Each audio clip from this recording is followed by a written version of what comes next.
こんにちは。こんにちは。トロワリーグフの本堂俊也と申します。岡本冬と申します。今回のトピックはフーガの奇妙さ、バッハのフーガからにじみ出るものとは一体ということでよろしくお願いします。よろしくお願いします。まずフーガという音楽形式で何が起こるかというと、テーマとされる同じメロディーがどの声部でも出現し、そしてそのメロディーが流れている最中に他の声部が違うメロディーを奏でていますが、それも曲の中で何回も現れます。このフーガという形式はとても巧みな作曲技術が要求されており、ブクステ・フーレやバッハなどのバロックの作曲家からバルトークなどの前衛的作曲家まで幅広く扱われております。しかし僕が思うには、フーガというものは大変分かりづらく大変奇妙なところがあると思います。バッハのさまざまなフーガを聴いていると、たびたび不思議な雰囲気に飲み込まれます。一般的に演奏を学んでいる人々の間では、バッハとかフーガとか聞くと難しいと連想しがちかもしれません。フーガという形式は確かに非常にアカデミックで体系化されていますが、しかし他の形式では決して得られないフーガ特有の身体・精神に及ぼされる喜びというものがあります。僕は理論的なところを難しいと感じてしまうことが、フーガにしかない無常の喜びというものを感じにくくさせているんじゃないかなと思います。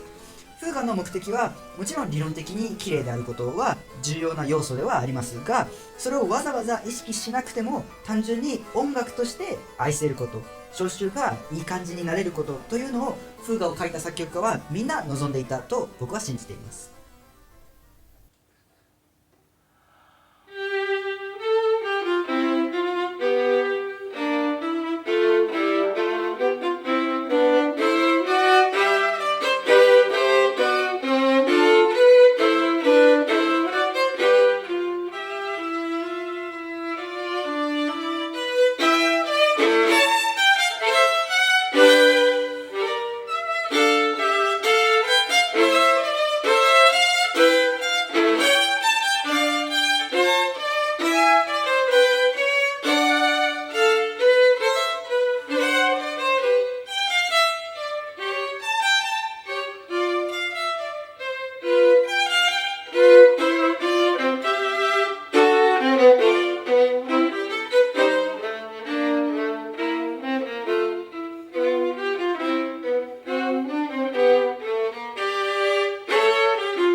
この曲は本当に難しくて、取り組み始めてからもちろん弾いてない期間もございましたが、およそ10年ほどの歳月が経ってしまいました。それでもまだろくに弾けないので、この先もまだ追求したいと思っておりま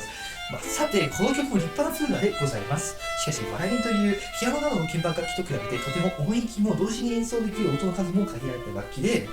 鍵盤楽器に匹敵するような音楽の潤沢さを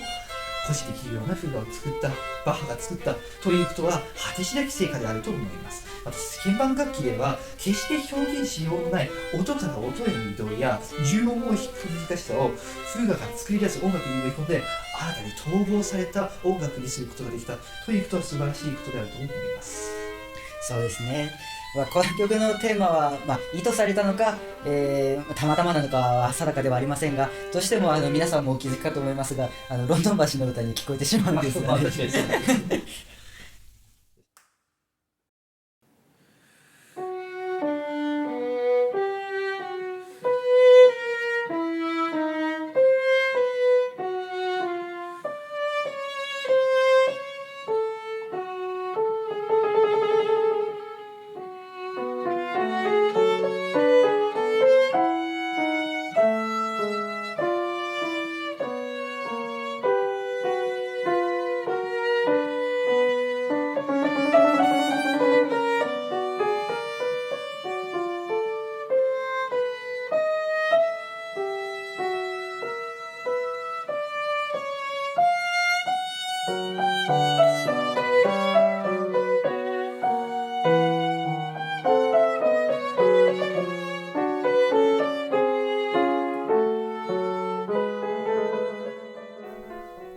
さて、ここからはもっと奇妙なフーガに足を突っ込んでいきたいのですが、今の平均率第1巻のハーモールのフーガについてはどのような印象を感じますか？そうですね、とってもこの音楽からは嘆きというものを感じます。中でもとても狭い音域さを使ったまるで血を流しているような旋律は心に訴えてくるものが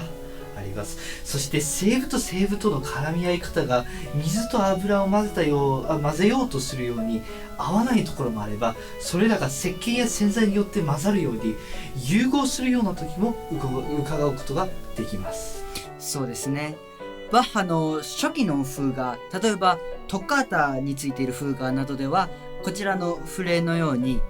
ブクステフーデに代表される当時の大音楽家の影響をたくさん受けているということが伺えます。しかし後期のフーガの技法ですとか、そういったフーガではそのような影響が全て熟成されつつ、さらにバッハ独自の語法としても熟成されています。例えばそうですね、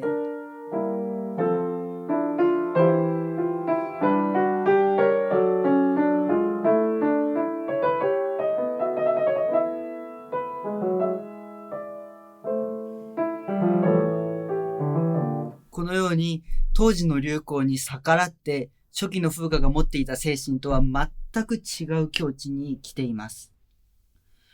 バッハがワーグナーやヒンデミットなどの遠い未来を予言しているようです。バッハの初期から後期に至るまでのフーガの変遷は、後の作曲家、例えばベートーベンやシューマン、ワーグナーやヒンデミット、バルトークなどにどのような影響を与えたと思いますか？そうですね、難しいところではございますが、一番顕著なものはやっぱりその西部と西部との独立と融合のバランスです。それら同士が独立しすぎると物足りなく感じ、融合しすぎると逆に音楽がしっとりしすぎになってしまいます。バッハはこの西部と西部との均衡をつかむことができた作曲家の一人だと思います。同じくベートーベンやバルトークもそうだったことは否定できない事実ですが、バッハがやっぱり先駆者となってそのような手法を発掘したおかげで、後世の作曲家はそのようなことができたと思います。しかしバッハはフーガの技法というフーガの特集を編みましたが、その中から現れるバッハのフーガによる世界観は誰も真似できそうもないものだと強く感じますね。例えば僕なんかはフーガの技法を聞いていると、だんだん精神病的な世界になってくるんですよね。例えばですね、コントラプンクトゥス11の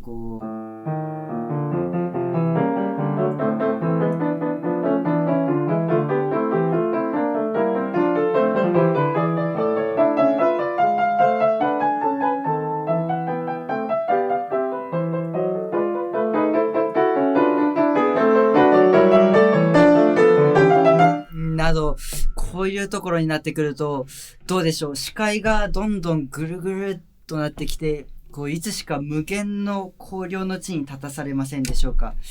そして気がつくと、いつの間にか自分自身がフーガと同化しているんです。それはやはりフーガという徐々に精神を培っていく形式でしか現れない世界であると感じますね。